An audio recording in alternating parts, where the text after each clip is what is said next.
This will be a mental exercise.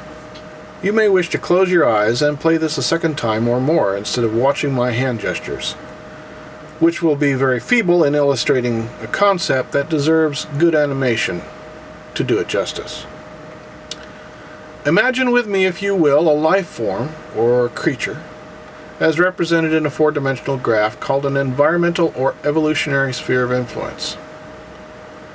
At the exact center of our creature's imaginary sphere is a single point. That represents our creature's existence as a species. Surrounding this center point is a perfect sphere of individual points, which represents all of the countless possible and ever-changing realities, the influences of our creature's environment.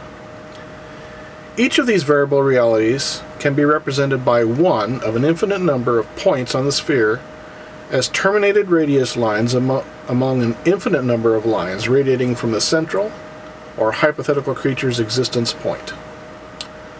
A point of influence on the sphere can be imagined as having an attraction effect on the immobile center point similar to that of gravity, with the points on the opposite side of the sphere also applying a drawing kind of force.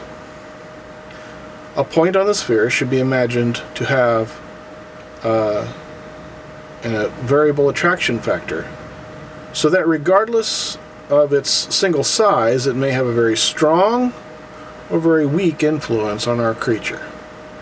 The degree of strength of the attraction or influence on the points of the sphere is represented by an oddly shaped cloud of indicator points, each on the radius line out to the sphere, surrounding the central point inside of the sphere. Points of similar types of influences may also be grouped on the sphere, applying a greater or lesser cumulative or combined influence from that grouping, which in turn affects the influence from the opposing points of the sphere. Every point on the sphere has an influence on the center point, as represented by the cloud, which in turn has an indirect effect on every other point.